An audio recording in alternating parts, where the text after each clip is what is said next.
आपके घर की किचन बिल्कुल नॉर्थ यानी उत्तर दिशा में है तो इस रील को बिल्कुल स्किप मत कीजिए, क्योंकि वास्तु के अनुसार नॉर्थ किचन को समझने के लिए सिर्फ सही या गलत कहना काफी नहीं है। वास्तु में नॉर्थ दिशा को सामान्यतः जल तत्व और मूवमेंट प्रोस्पेरिटी से जुड़े क्षेत्र के रूप में देखा जाता है, जबकि किचन का मुख्य संबंध अग्नि तत्व से माना जाता है।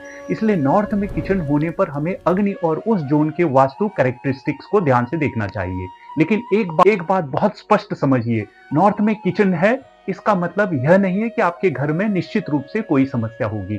वास्तु एनालिसिस में एग्जैक्ट लोकेशन, जोन, किचन का आकार, स्टोव की पोजीशन और बाकी घर का लेआउट भी देखा जाता है। इसलिए केवल डायरेक्शन देखकर डरने की जरूरत नहीं है। अगर किचन नॉर्थ में है तो सबसे पहले देखिए स्टोव कहाँ रखा है। स्टोव किचन का मुख्य फायर एलिमेंट है। कुकिंग करते समय आपका फेस किस दिशा की ओर है, स्टोव किस वॉल पर है और उसके आसपास क्या है, इन बातों को भी चेक करना चाहिए। परंपरागत वास्तु में पूर्व दिशा की ओर मुख करके खाना बनाना सामान्यतः शुभ माना जाता है। अब दूसरा महत्वपूर्ण पॉइंट, स्टोव और सिंक।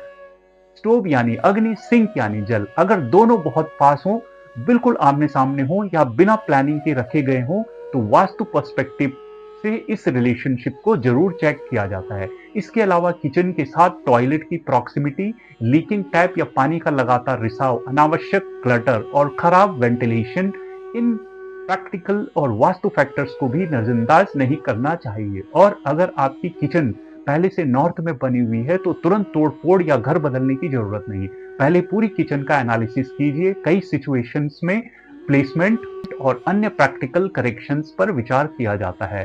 तो याद रखिए, नॉर्थ किचन को केवल एक डायरेक्शन देखकर जज मत कीजिए। पूरी किचन और पूरे घर के लेआउट को साथ में देखना जरूरी है। फिर अब अगला सवाल और भी इंटरेस्टिंग है। अगर किचन बिल्कुल नॉर्थ ईस्ट यानी ईशान कोण में है तो क्या यह प्लेसमेंट वास्तु में सबसे सेंसिटिव मानी जाती है? इसका जवाब मिलेगा हमारे अगले एपिसोड में।